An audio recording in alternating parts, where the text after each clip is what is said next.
Well, what's up, guys? It's the Vulture here. I'm here to recap this very, very sad card for me. I hated a lot of this. That was mostly because of some certain people over here that keep fucking up my parlays every single time, man. Every single time. I've learned since the very first time I have ever bet on this dude. Never trust him at all with Significant Strikes. Every single time I think, maybe he'll learn what punches are, maybe he'll learn what strikes are. Nah, nah. That's never gonna happen. That's, I just don't, no, no, I'm not gonna go near it. I'm not even gonna go near it. I'm not even gonna try. But here's the first one: Damian Pinas versus Wes Schultz. Now, I've seen a lot of Wes Schultz's, not a lot, but I've seen only like his past fight on DWCS, and it was okay. And I didn't really think much of it at the time. I only saw the cool submission that he put on the Suliev stretch. And I mean, at the time, I thought he would have been like a good grappler, or like he would have had like some threat in it at all. But after rewatching his fight right before betting on this fight, I saw that his striking was complete butt. I saw him just hard rush right into Mario Mingai. He didn't even try. I saw him like he dead ass just put his head to the floor and just rush at him like he was a charger from Left 4 Dead 2. It's like, yeah, I wasn't even gonna think about picking him out in this fight. I mean, if I'm gonna be honest, just look at him. I mean, I don't think he's like UFC ready yet. I think he's ready to like if he fought only Dana White Contender Series level fighters, I think he'd be pretty successful. In which case, I'm trying to say he needs to go back to the regionals. But, or at the very least, he shouldn't have gotten this much of a giant like overstepping competition. Because I truly do believe Damian Pinas is way better than him in every single respect, and this fight really showed it. I bet on him for under 21 Civica strikes, and he smashed it. Thank you, bro. Thank you for the easy money, bro. Because this was terrible. This is a terrible performance. He just got smashed in 2 seconds. Like I went to go get some water at my friend's house when I was watching this, and when I come back, he's already on the floor, getting cooked up by Damian Pinas and getting absolutely smashed. So, yeah, thank you for the easy money, bro. Eric Silva versus Francis Marshall. If I'm gonna be completely honest here, I did not watch a single bit of this fight, so I'm not even gonna comment on this. This was a snooze fest, honestly. I had no idea what was going. Like, I did have an idea. It was like, uh, I would say like half a war, more like a battle, I'd say. Like half the time they were going to war with Casper, or like, or like they had pillow hands. I I like I mean, it was kind of unfair on her side because whenever you saw with her hair backward, like her head shrank like freaking three sizes. It looked like one of those weird like what's it called again? Those Native American dolls with their head shrinks in. Like like pretty much you shrank your head box. Like I couldn't even what was she supposed to do there? Um Yeah, overall, I mean, it was a good fight towards the end at the third round. I did think it was an awesome war, and like I loved it towards like in the third round. But before that, it was like a roller coaster. Like like it would constantly like maybe there's a war, maybe it's a really good exchange here. No, no, not really. Like I never really felt like any of these fighters were really in danger at all. Like I felt like even though they had a lot of significant strikes and regular strikes and all this, they had all of this going for them. I really felt like it was like none of them were in danger at all. Like like both of them knew they're gonna come out of this perfectly fine and no damage is gonna come to them at all. And that's honestly kind of sad because I really wanted this to get out the way almost immediately so I can get on with the real fights that matter. Like this one right here. This one kind of scared me, honestly. This one kind of scared me. I put no money on this, so I was okay with it. But this one kind of scared the crap out of me just because of how close Javier Reyes got to getting finished over and over again. I thought I was gonna have to endure 30 more minutes of ads, and instead he only made me endure 25 more minutes of ads, which is I'm kind of okay with, honestly. Um, yeah, I think Silva's just way too old. I think he just there's no way he could keep fighting now at this age after getting brutally knocked out. Me personally, I'd go take care of my family and my kids, and I'm not gonna be getting out colded, and then the next morning I'm waking up to my kids and I'm like looking like Tito Ortiz. I'm not even gonna I don't want to go near that. Like I'd rather like, keep your head out the game, uncle. Go back home. Go do jiu-jitsu or something.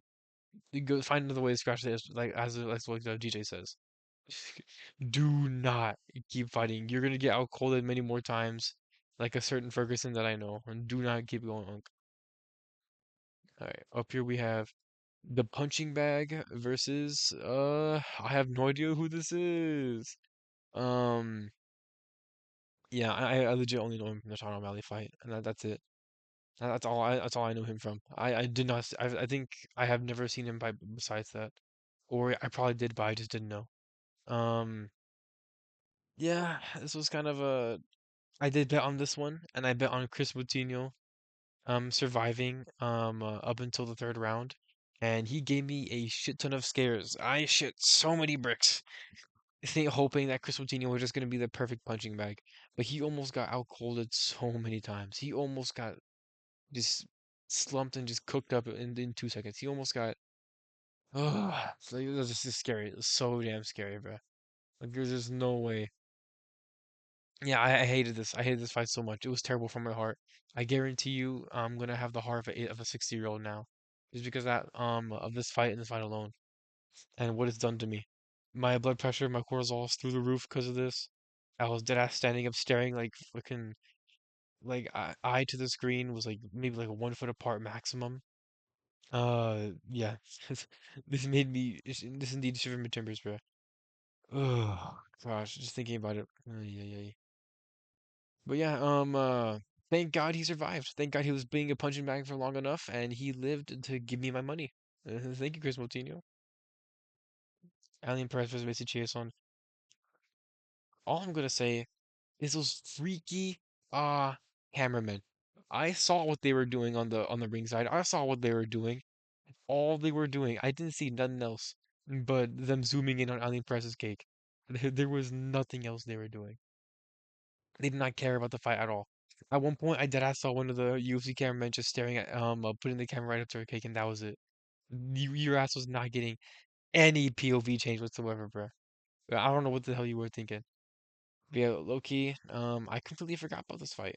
I had no idea what was going on half the time. I was just sitting there, kind of going to sleep, just hoping and praying that the next fight was gonna be better, which it was. I will get to it soon. Um, and yeah, I was asleep half the time, low key. I didn't even try watching this fight. If anything, this was a bathroom break type of fight that I didn't really care about. This could have like the most high stakes on the mat. I just would not care. Like so, we have Ryan Ganja versus Jose Del Medina, Daniel Medina, and this is cut this dude, bro. He's 0 and 5. You're supposed to get cut at like 0 and 3. He's 0 and 5 and he's still here. Just leave the sport. He has the same losing streak as Tai Tuivasa, and he's still in here. You're nowhere near as important. You're nowhere near as highly ranked. You're nowhere near, I would say, even as good as Tai Tuivasa. And he's still shit, and he's fat. So like, why is he here? He just needs to leave. He gets out colded so many times. Only Zachary Reese is not out colded him, which I feel like lowers his stock immensely now. And yeah, he just needs to leave. He needs to leave. He even has like I believe it's the shit. Either is it Nate Diaz? Let me look. Let me get this. Because I could have sworn he has that build. Yeah, he has the Nate Diaz build. Where his shoulders are all the way up and his arms are all the way down to his side. Yeah, that's not the right build anymore, buddy. I'm sorry, bro. You're not Nate Diaz. You get up out of here, bro. I'm sorry. Next up, Santiago Luna versus Angel Pacheco. Um, this fight was just kind of it was just bullying, man.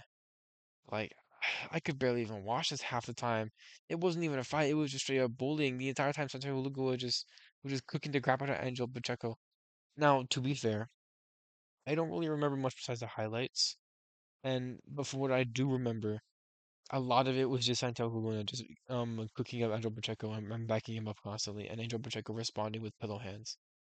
I feel like I feel like he could leave the ring after the fight and go to immediately to his modeling show. I know he doesn't have one. He could go to a modeling show right after this fight, and he'll win that just because of how little damage Angel Pacheco did to him. If anything, he chiseled up his chin and made sure he would win that. He helped him. He helped him out. If anything, I feel like a makeup brush would do more damage to his face than Angel Pacheco. That's how much his pillow hands are. Like you could almost hear the squeaky toy inside those gloves. My gosh, there was no point. I don't even know why he tried. Next up, we have Emmanuel Rodriguez versus Kevin Boras. Oh, it scared the crap out of me in my parlay. My parlay almost got thrown into the river because of Emmanuel. Emmanuel, why? Why must you do this to me? Why must you put my cortisol to the damn moon? Because, oh my gosh, seeing him go against Kevin Boras scared the absolute crap out of me. It raised my blood pressure to the maximum. Kevin, whenever I saw that knockdown, like those like three knockdowns in a row in round one, like, oh, that scared the crap out of me. My adrenaline shot right through the roof the moment I saw like my parlay flash before my eyes. I am never, ever in my life picking this dude. I should have put in the thumbnail too. I really should have because this is he's also banned from the parlay list.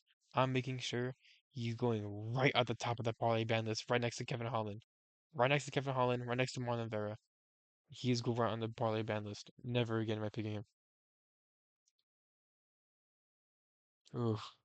Edgar Chavez versus Felipe Bunes. Uh, this, this fight was aight. This fight was aight.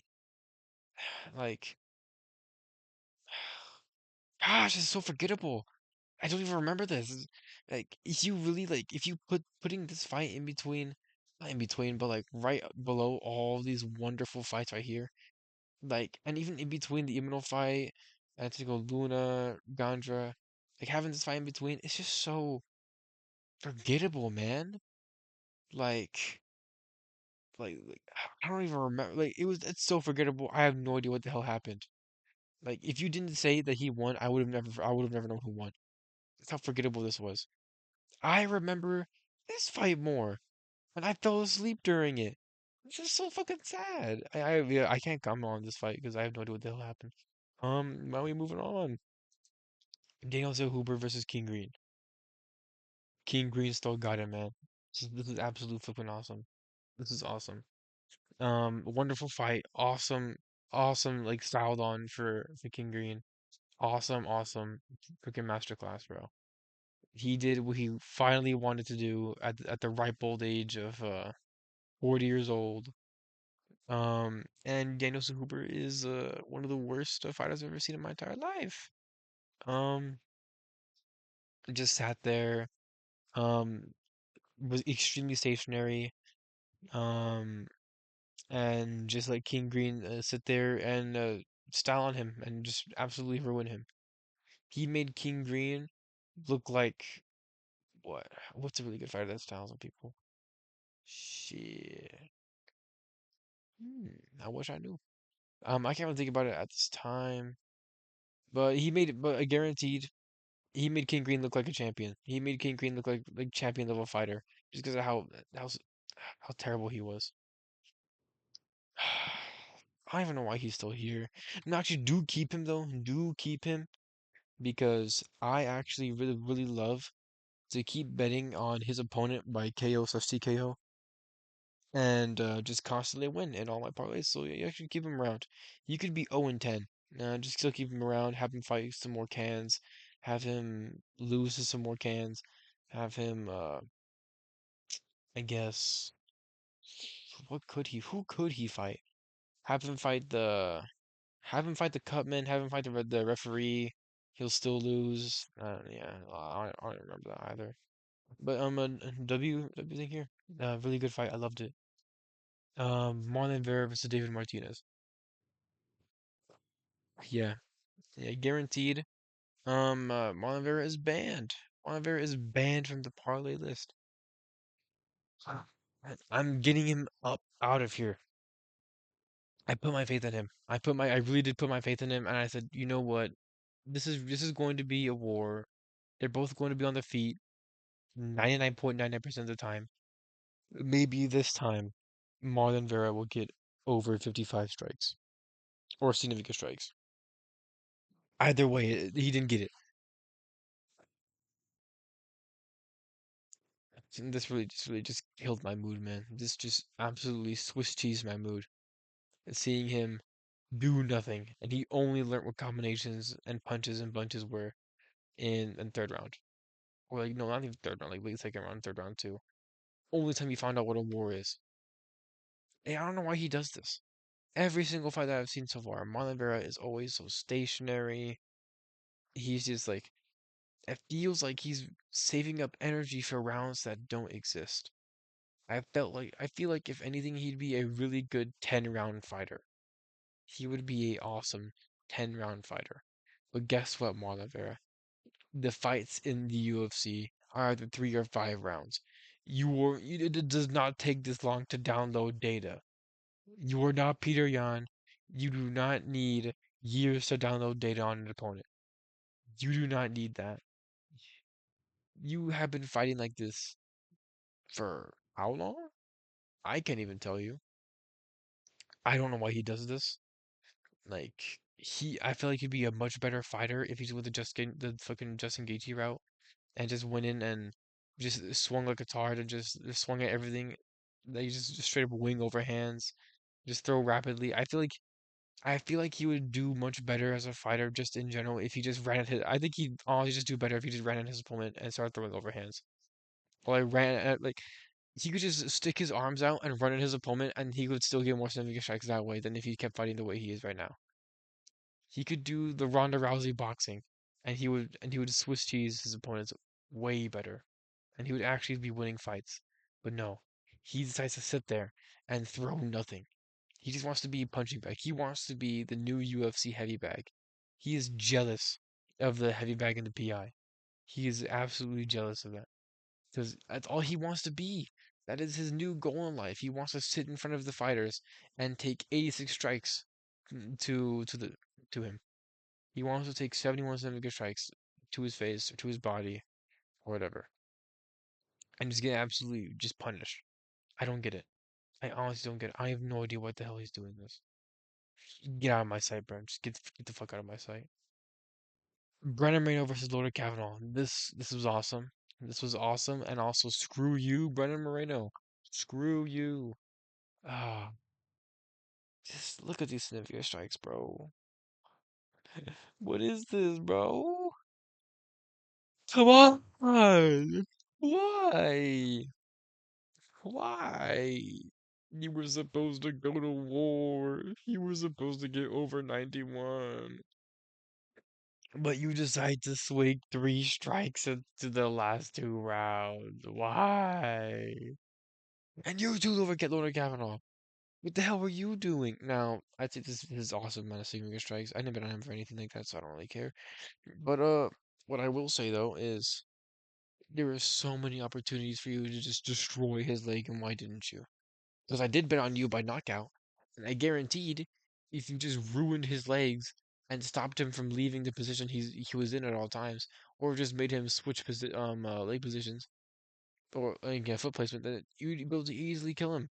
I feel like you could have knocked him out if you had just cooked up his leg, or you could have gone like a stop at the stool if you just broke his leg. If anything, I think you would have had a higher chance of knocking him out by breaking his leg than you would have by actually chinning him.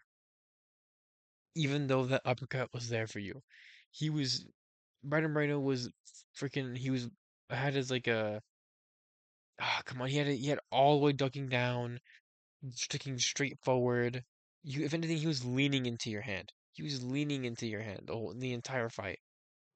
And I feel like you could have easily punished him with that uppercut, or just you didn't even have to do anything. You could have just done the exact same thing you did this fight, but instead you could have just punished that leg over and over again.